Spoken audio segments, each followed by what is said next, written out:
What's going on, guys? JT with some final thoughts on the Power Hobby Scorpion XL tires and wheels. So you guys know I got these a couple of months ago and I had to put them through their paces to make sure that they held up, to see how the tread wear would hold up to running off-road and on-road and stuff as well. And then also see how it would hold up to jumps and stuff.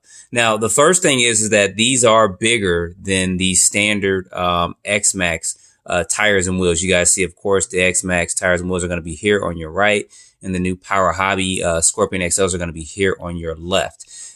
So you guys see that they are slightly thicker or wider than the X-Max ones, and then they're also going to be a little bit bigger in diameter as well. I'll go ahead and move this over here real quick, and you guys can see it's probably not by that much. It's probably barely 1/8 of an inch as far as the diameter and stuff. But these have held up well. They really have. Now, running these on road, you guys can see some of that tread. I've run it on road probably, I want to say about 3 or 4 times, and that wasn't running on road the entire pack, but I'd say about maybe 1/4 of the pack and stuff. Of course, the tread wear is going to wear down, and my X-Max is still stock out the box. I didn't do any modifications to it.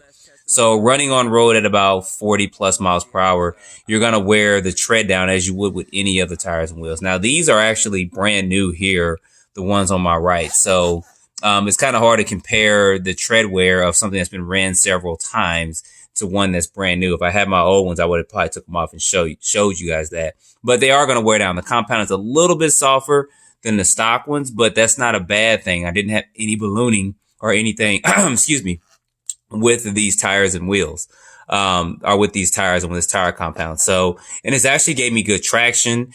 And since it's got a little bit more meat and a little bit more beefier than the X-Max ones, it is good for jumping. It is good for jumping and landing. It does absorb a lot of that impact.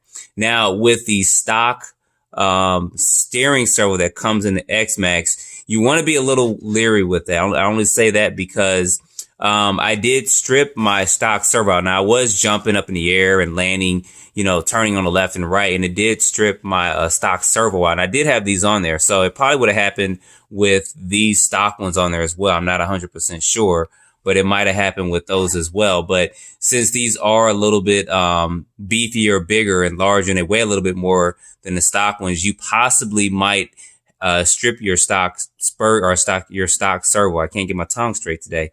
You might possibly strip your stock servo with that if you're doing a lot of big, large jumps and you're landing with your tires and wheels turned. I wish I kind of would have got that on video, but I was jumping and I was landing in like some sand pits and stuff, and I landed trying to show because some kids was watching, and that's what I get for showing out, because it just stood there and they couldn't turn. And they were like, mommy, it's coming for me. And I was like, no, I can't turn, y'all. So anyway, these are good. I mean, for the price, $129. I'll leave a link in the description if you guys want to check them out. For $129 for all 4, I think you can't beat that, because it does give the X-Max a real mean look. It gives a good tread, traction for it. I didn't have any problems or issues. None of the tires coming off the wheel or anything like that. My wheel did come loose once when I was driving this, and it didn't strip it, although I did notice it was kind of wobbling. And it's not this particular one, but it did not strip the hex out of it. So it is made of a pretty strong plastic and stuff as well. So these are good. Now, if you want to try to put this on your Creighton 8S, you're going to have to drill and make this hole inside here bigger. So you may want to, if you can't do it yourself, you may just want to kind of measure it out and have a professional go in and drill it out. I still have yet to try and test it out, but there's a couple of times I think they've already tried that out and put these particular tires and wheels on their Creighton 8S. So they will work. You just have to, like I said, drill this hole out and make this hole a lot bigger. So you want to get the correct measurements before you do that, so you won't mess them up and drill it too large. So anyway, guys, that is a look at this. That's a review of these. I like these tires and wheels. You guys will see it more on my X-Max as well. And I got a stronger servo in there too, so I'm not worried about stripping or anything like that. So good job with these Power Hobby. And they do have another brand too. I forgot the name of it off bat, but I'll put a link in the description too. They do have another set that has a slightly different tread than these as well. So, and their costs around the same price too. So anyway, guys, don't forget to like, subscribe, and put your comments down below. Thanks for watching.